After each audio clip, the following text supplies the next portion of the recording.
Good morning and welcome to ফোরলি। আজকে একেবারে রান্নাঘর থেকে ব্লগটাকে স্টার্ট করছি। সকালের চা তৈরি হচ্ছে, তৈরি হয়ে গেছে। বেবো স্কুলে পৌঁছে গেছে। কালকেও তো তোমাদেরকে বললাম যে 2 ঘন্টার জন্য স্কুল আজকে বেবোদের, 10টা অবধি, তারপরে বাড়ি আসতে যতক্ষণ টাইম লাগবে। আজকে এক্সপেক্টেড তাড়াতাড়ি চলে আসবে, যেহেতু শনিবার ট্রাফিক কমই থাকা উচিত রাস্তায়। গুড মর্নিং আমার তরফ থেকে। চা তাও স্কুল থাকলেও মানে ওই শনিবার একটু যে বেলা অবধি ঘুমাবো তার জন্য নেই। তুমি ঘুমাও না, তুমি কেন বলো এসব? হ্যাঁ আমি উঠে পড়েছি 5:30টায়। আমার রেগুলার যা টাইম তার থেকে একটু লেটেই 5:30টায় উঠেছি। আর ওদেরকে ডেকে দিয়েছি তখন কটা বাজে, 6:20 বাজে, 6:20-25 বাজে, তখন ডেকেছি। চা আমাদের চা রেডি। সকালের চাটা একেবারে ম্যান্ডেটারি। কিন্তু এই যে তুমি বলো তোমার না হলেও চলে। না হলে চলে মানে কি, এক্সেসিভ গরম যখন, তখন মনে হয় ঠিক আছে, না হলেও চলে। গত বছরও কয়েকদিন আমরা স্কিপ করেছিলাম, তাই না? সেই ছাঁচ খেতাম সকালে, এত গরম পড়ছিল। চায়ের জায়গায় বাটার মিল্ক। এবারে যেন ওইরকম গরম না পড়ে বাবা। কলকাতাতে আমরা কত গরম সহ্য করেছি বলো তো ছোটবেলায়। এখন না আমার মনে হয় এখন রেডিয়েশনটা অনেক বেশি, সেই জন্য হয়তো একটু সব কিছু, পপুলেশন এত বেড়ে গেছে, পপুলেশনের সঙ্গে পলিউশন, ইন্ডাস্ট্রিয়ালাইজেশন, সমস্ত কিছু। এই রেডিয়েশনগুলো বেশি এখন মনে হয়। হয়তো আগেও তো আমরা ছোটোবেলায় তো এরমভাবেই মানুষ হয়েছি। তো সবার বাড়িতে তো এসি ছিল নাকি? আমার বাড়িতে ছিল না ভাই। আমাদেরও ছিল না। তখন কটা বাড়িতে এসি ছিল? আমার বাড়িতে এসিও ছিল না। ওই লোডশেডিং হয়ে গেলে হাত পাখা দিয়ে, আবার হাত পাখা কম পড়ে গেলে খবরের কাগজ দিয়ে। এখন মানুষের বাড়িতে প্রতিটা বাড়ি, আগে একটা এসি থাকা মানে অনেক। এখন একটা রুমে একটা রুমে, এমনকি কিচেনেও এসি। কিছু করার নেই, লোকে পারবে না নাহলে এই গরম হ্যান্ডেল করতে। আমাদের দিদারা, আমি দিদাকে দেখেছি, মাকে দেখেছি, বা যারা হেল্পিং হ্যান্ড মায়ের ছিল সব মাসিদের, তাদেরও দেখেছি। সব তো এই গরমেই এক্সস্ট ফ্যান চালিয়ে। আর মা বাড়িতে তো এক্সস্ট ফ্যানের কোনো ব্যাপার নেই। আমাদের ছোটবেলায় কিন্তু এক্সস্ট ফ্যানও ছিল না, খুব কম বাড়িতে ছিল। জানলা খুলে দিত, জানলা খুলেই তো সব করতো। আমার ছোটবেলা মানে আমার দিদি যে কোনো ছুটিতে ডেস্টিনেশন একটাই মা বাড়ি। ও এখন আমার মা বাড়ি কি সুন্দর চিনে যায় ভিডিওতে দেখলেও, তাই না বলো? বাড়ির ওখানেও ভীষণ গরম। ও বাবা, তেমন আবার ঠান্ডার সময় তো দারুণ ঠান্ডা। কিন্তু এত গাছপালা না, মানে যারা ওখানে মানুষ আছে তাদের কিন্তু ওই গরমটা গায়ে লাগে না, ওরা সহ্য করতে পারে না। আমরা একবার জামাই ষষ্ঠীর সময় গিয়েছিলাম, তখন আমার মা বেঁচে আছে। ওই একবারই গেছি, তাই না? জামাই ষষ্ঠী 2015 বোধহয়, 2015 না 16 কিছু একটা হবে। হ্যাঁ হবে। তখন মা সুস্থ, তাই না? সুস্থ মানে মা মানে ওইরকমভাবে অসুস্থ না, হাঁটাচলা করতে পারে। রিটায়ার করে গেছে। এবারে কি হয়েছে, এত গরম ওই সময়টা জুন মাস না, এদের যা কষ্ট হচ্ছে। আমাদের মামি, আমাদের তো ওইখানে মামা মাসিদের সব পাশাপাশি বাড়ি, শ্বশুর বাড়ি। যে মামির বাড়িতে এসি আছে সেইখানে গিয়ে বসে আছে। আমাদের যে মেন যে মামা বাড়ি, আমার দিদার যেটা বাড়ি, সেখানে এসি নেই। হ্যাঁ, পেছনে যে মামা বাড়ি, মামার যে বাড়ি, তাই না, ওইখানে এসি আছে, ওখানে গিয়ে ওরা বসে রয়েছে। ও বেবো, আমার দিদির হাজবেন্ড, আমার কোনো কষ্ট হচ্ছে না। বাথরুমে ঢুকেছি স্নান করতে, মনে হচ্ছে না আর বেরোই বাথরুম থেকে, জল ঢেলেই যাচ্ছি। আমার ওরকম অসুবিধা কিছুই হয়নি, ফ্যানের হাওয়া যথেষ্ট। যে 3-4 বার করে স্নান করতাম। সেই রকম খাওয়া দাওয়া ও ওই দিক দিয়ে কোনো খামতি ছিল না। কালো কড়াইয়ের মাটন, ও চিংড়ি মাছ সব। যা যা খেতে ভালোবাসি। দই, রসগোল্লা। আর ও তো খুব ঘামছে গরমে, সেই মামিরা ফ্রিজ থেকে জল এনে দিচ্ছে। মাসি বলছে দাঁড়াও, এর পরের বার আসবে যখন এসি লাগিয়ে দেবো। বাবা তোমার যা কষ্ট, তোমার কষ্ট দেখে আমাদের গায়ে ভিজে গামছা জড়িয়ে রয়েছি। ওদের সহ্য হয় না, না সেই জন্য আমি সেটাই বললাম। আমার যেমন কোনো অসুবিধা হয়নি, আমার মা মাসিদের অসুবিধা হয় না, কারণ আমাদের বডি ইউজ টু। আমার কিন্তু সত্যি সেই রকম গরম লাগে না, ওরা সহ্য করতে পারবো না ওইরকম না। ওই জিনিসগুলো খুব এনজয় করেছি মামা বাড়িতে, কারণ আমরা শহরে জন্মে বড় হয়ে ওইগুলো তো পাইনি। রাস্তার ধারে কলে গিয়ে স্নান করা, ওই আমাদের তো মা বাড়ির পেছনে 4 ফুটের রাস্তা, ওখানে টাইম কল ওই এক একটা টাইমে জল আসে, ঠান্ডা জল, ওখানে বসে বসেই সবাই স্নান করে, পুরো বাঁধানো। হ্যাঁ, আমরাও করেছি ছোটবেলায়। ওইগুলো তো আমরা শহরে থেকে আমাদের কাছে, আমার অন্তত ওই এক্সপিরিয়েন্স দারুণ মজা ওখানে। রাস্তার কলে গিয়ে স্নান করা দারুণ লেগেছে। হ্যাঁ, বেবও করেছে, কত মজা ছোটবেলাকার না, প্রচুর স্মৃতি। এখনকার জেনারেশন এইসব জিনিস পেলেও না, পাবেও না। আমার মা জানো তো, লাস্ট বার যখন আমি চাল ভাজা খেতে খুব ভালোবাসি, গ্রামে ভাজে না চাল, ছোলা দিয়ে দেখবে চাল ভাজি, ভীষণ ভালোবাসি, আজও ভালোবাসি। আমার মা যখন এসেছিলো লাস্ট, মা চাল ভাজা এনেছিল মিলি তোমার জন্য। আমি যা ভালোবাসি, আমি কিন্তু আমি বললাম, আমি যেহেতু গ্রামে মানুষ হয়েছি সেই জন্যে আমার ওরকম হাইফাই কোনো নেই। চাল ভাজা খেতে ভালোবাসি, গ্রামে যে ভাজা মুড়িগুলো হয় না একটু মোটা মোটা মুচমুচে, ওই ভালোবাসি। তারপরে ছাতু, কলে ভাঙানো, কলে ইন দ্য সেন্স কল মানে যেখানে গ্রাইন্ড করে ওইখানে। তো যাই হোক, মা নিয়ে এসেছিলো, ছাতুটা তো খাওয়া হয়ে গেছিলো, চাল ভাজাটা রেখে খেতাম। তা চাল ভাজাটা না একটা এরকম ছোটো ডাব্বায় পরের দিকে এইটুকুই রয়েছিল। মা চলে গেল, ওই চাল ভাজাটা আমি খাইনি, ওটা এখনও না ওই ডাব্বায় করে আমি লকারে রেখে দিয়েছি। আমি যতদিন বেঁচে থাকবো ওটা ওরকমই রাখবো। ওটা আমার মায়ের লাস্ট নিজের হাতে আনা, মায়ের গন্ধ, সমস্ত কিছু ওর মধ্যে। ওটা একটা আলাদা আমার কাছে, কি বলবো, মানে একটা আলাদা আবেগ, একটা ইমোশন, ওটা রেখে দিয়েছি। হ্যাঁ, সিটি সত্যি কোনো পোকা ধরেনি, কিচ্ছু হয়নি, একটু নেতিয়ে গেছে, কিন্তু ওরকমই রেখে দিয়েছি মাঝেরও। আর বেবো চলে এসেছি।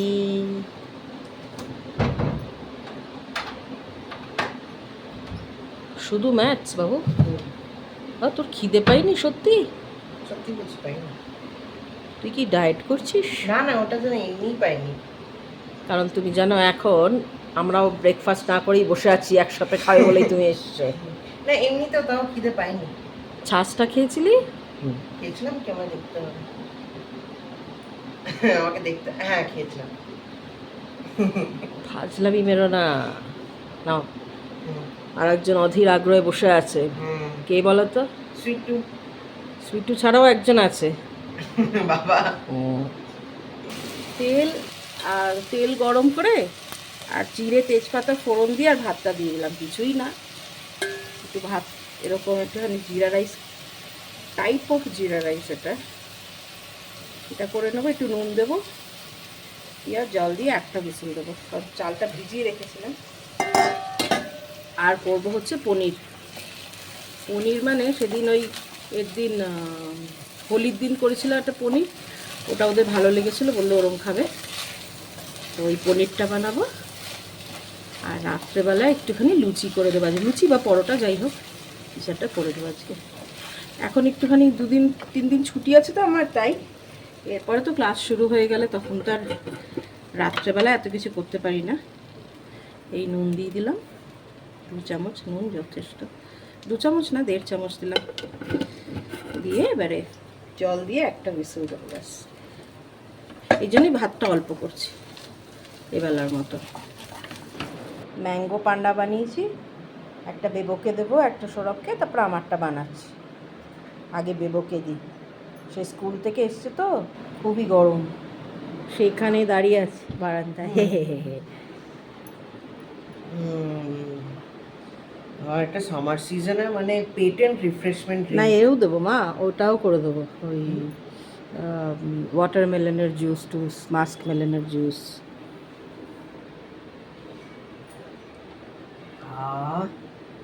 দারুণ হয়েছে।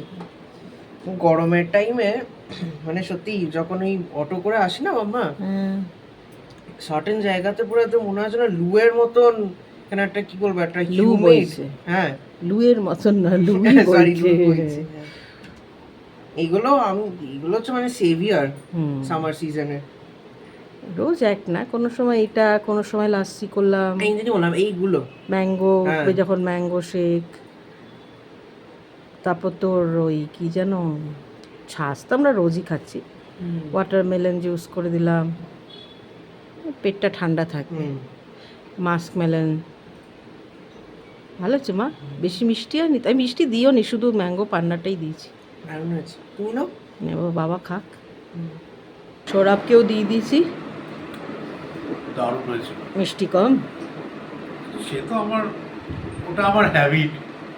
না কিন্তু তাও এটা এমনি একটু মিষ্টি কম, আম পান্না। থাক, মিষ্টি কমই খাবে। না ভীষণ রিফ্রেশিং লাগছে গরমের মধ্যে, আইস কিউব দিয়ে দারুণ লাগছে। আইস কিউব, আমি শুনলাম আইসক্রিম, এলাম আইসক্রিম কোথায় দিলাম আমি? দারুণ। হ্যাঁ, ঠান্ডা জল খাওয়ার থেকে আইস কিউব খাওয়া ভালো।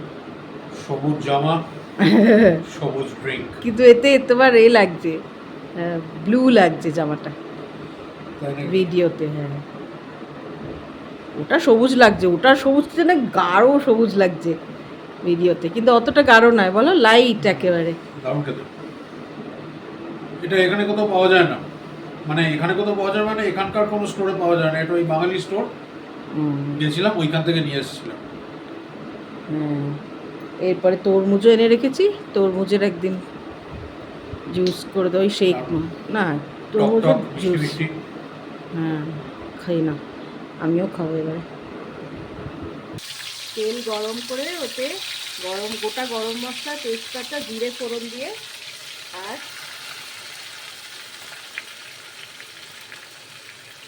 এটা হচ্ছে তোমার টমেটো, কাঁচা লঙ্কা, আদা পেস্ট। এটার মধ্যে কোনো ক্রিম টিম কিছু যাবে না, একটুখানি তেলটা সামান্য বেশি থাকে। আর এখানে পনিরগুলো একটুখানি হালকা ভেজে নিয়েছি, আর 1 বাটি মটরশুঁটি। তো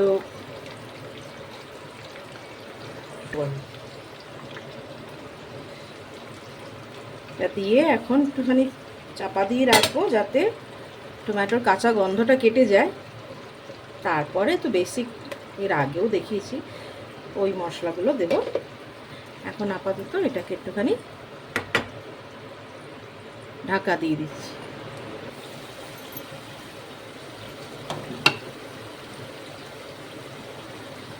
মটরশুঁটিগুলো এখনই দিয়ে দিচ্ছি। আর যে ক্যামেরাটা ধরে আছে না, মানে ফোন যে রেকর্ড করছে, ঠিক আছে, সে চুরি করে একটা পনির খেয়ে নিল এখান থেকে, ভাবলো মা দেখতে পাচ্ছে না। আমি আওয়াজও করিনি কোনো। টুক করে আমি যখন মটরশুঁটিগুলো দেখাচ্ছি সেই সময় টুক করে একটা তুলে মুখে দিয়ে ও সাইলেন্টলি চিউ করছে, বুঝছো? আচ্ছা, মটরশুঁটিটা দিলাম, দিয়ে এবারে একটু নুন দেবো। এটা কি অলমোস্ট হয়ে গেছে? সব খিদে খিদে পেয়ে আর এই দেখছি তো পনির, চিকেন এগুলো হওয়া মানেই ওর খিদে পেয়ে যায়। পনির আর তাড়াতাড়ি। চিকেন শুধু, এই দুটো হলেই আমার বেশি করে খিদে পেয়ে যায়। এই দেখো, দেখছো? দুটোই কিন্তু ভীষণ ভালো। তাই তো। এই যে এখন ভাজা ভাজা হচ্ছে না, এখনই কাসুরি মেথিটা দেবো, তাহলে গন্ধটা ভালো হবে। এই সময় কাসুরি মেথিটা দিলে কি গন্ধটা ভালো বেরোবে, ভাজা ভাজা হবে। তেলের মধ্যে দিয়ে দিলে আরেকটু ভালো হতো, কিন্তু আমার সেই সময়টা খেয়াল নেই। মানে যখন ফোড়ন দিচ্ছি না সেই সময় কাসুরি মেথিটা দিয়েই সঙ্গে সঙ্গে আর তোমার এটা দিয়ে দিতে হবে টমেটো পেস্টটা। তুমি এরমভাবেই মাশরুমও বানাও না মাম্মা? তুই শিখে নে, তুই যখন বাইরে টেরে চলে যাবি তোকে তো একা রান্না করে খেতে হবে। হ্যাঁ, তখন পনির তো সব জায়গাতেই পাওয়া যায়। তখন দেখবি কত মজা বানিয়ে খেতে, জানিস বেটা? ঠিক বলেছো, ভীষণ মজা হবে। সেই তো, বাবাকে দেখছিস না,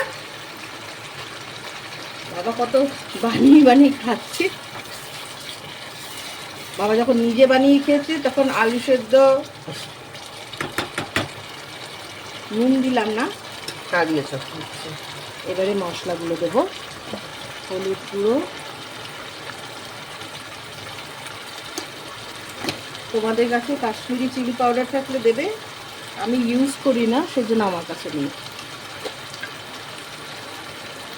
এমনি লঙ্কার গুঁড়ো,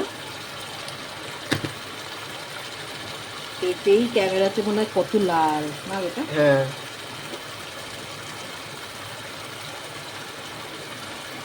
ধনে গুঁড়ো, ধনে গুঁড়োটা আমি একটু বেশিই দিই এটাতে।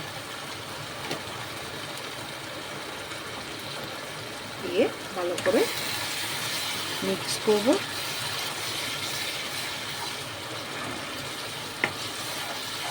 দেবো অল টাইম ফেভারিট। হ্যাঁ, এই এত কড়াইশুঁটি দিলে আরো ভালো লাগে।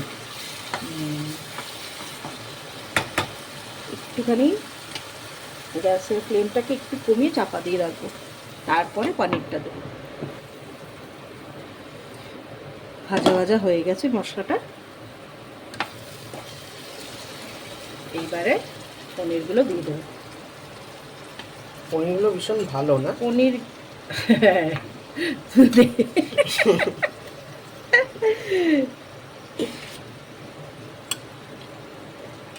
পনির একটু থাকলে রাত্রে ভেবো লুচি পরোটা যাই করি না কেন সেই দিকে ও নিতে বাবা, পারবে। ওটা মেনশন করতে হবে না। ভালো করে মিক্স করব, করে জল দেবো। ইনফ্যাক্ট আমার বন্ধুরাও কিন্তু জানো তো চিকেনের থেকে বেশি পানির ভালোবাসে। হ্যাঁ, হুম,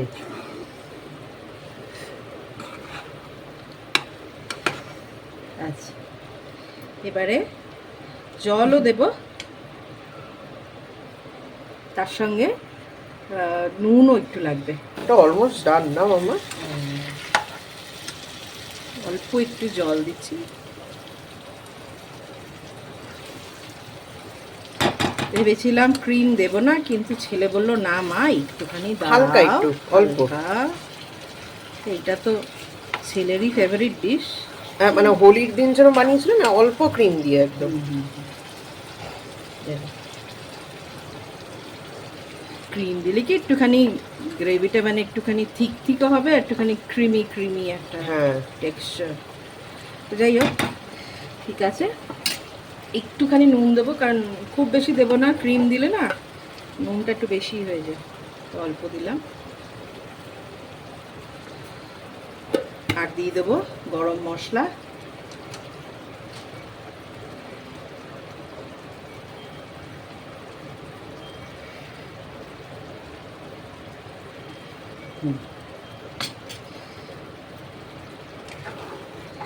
একটুখানি ফুটুক সামান্য, তারপরে ক্রিমটা দিয়ে নামিয়ে নেবো, ব্যাস রেডি হয়ে যাবে।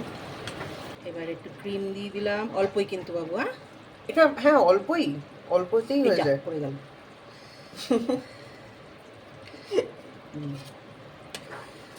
ব্যাস এই তো, এই যে একটা কালার, এটা তো প্রথমবার না, এটা মানে কি বলবো, কাউন্টও করা যায় না এটা কত নাম্বার ডিশ হলো এবার এটাকে নিয়ে। অল্পই দিয়েছি ক্রিম, আমি জানি ক্রিম দেব না, যদি জানতাম ক্রিম দেবো তাহলে হয়তো তেলটা আর একটু কম দিতাম। যাই হোক, ঠিক আছে, একটা দিনই খাবে, বারবার তো খাবে না। সে একেবারে আমার প্ল্যাটার সাজানো হয়েছে এখানটাতে। এই যে আজকে বেবো খেয়ে বলবে, অন্যদিন আমি বলি, হ্যাঁ, সে আমিও বলবো। খেয়ে আবার কি বলবার আছে মাম্মার, এটা কি প্রথমবার? আচ্ছা, আমার থালাটা একটু এগিয়ে নাও। হ্যাঁ, হ্যাঁ, নাহলে সবাই ভাবে আমি আর ওই খাচ্ছি বোধহয়। না না,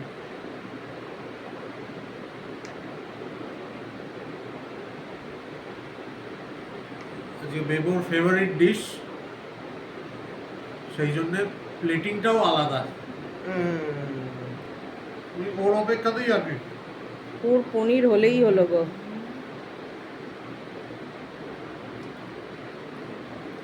এটা কেন জানি না অন্যবারের থেকেও বেশি ভালো হয়েছে এটা, সত্যিই বলছি, এক্সিলেন্ট হয়েছে এটা। এই একই রকম হোলির দিনও বানিয়েছিলে গো, হুম, তাহলে কি না, করে? না, মানে যতবার বানাবে তত বছরের টেস্টটা আরো ভালো লাগবে। চালাকি মারা কথা, শুধু চালাকি কথা বলে। ছাঁচ দিতে ভুলে গেছি, ছাঁচটা দিয়ে নি। সত্যি অপূর্ব হয়েছে, সত্যি এক্সিলেন্ট হয়েছে মাম্মা। অপূর্ব হয়েছে। তুমি বসো মাম্মা। হ্যাঁ, ওই ছাঁচটা নিয়ে আসি। তুমিও চলে এসো। পনিরটা ভালো লাগে তোমার? দারুণ। ওই পনির খুব একটা এখন পছন্দ করো? এখন খেতে পছন্দ করি না, মানে কোনো কারণ নেই তার পেছনে, কিন্তু এরকম ভাবে বানালে খেতেই হবে।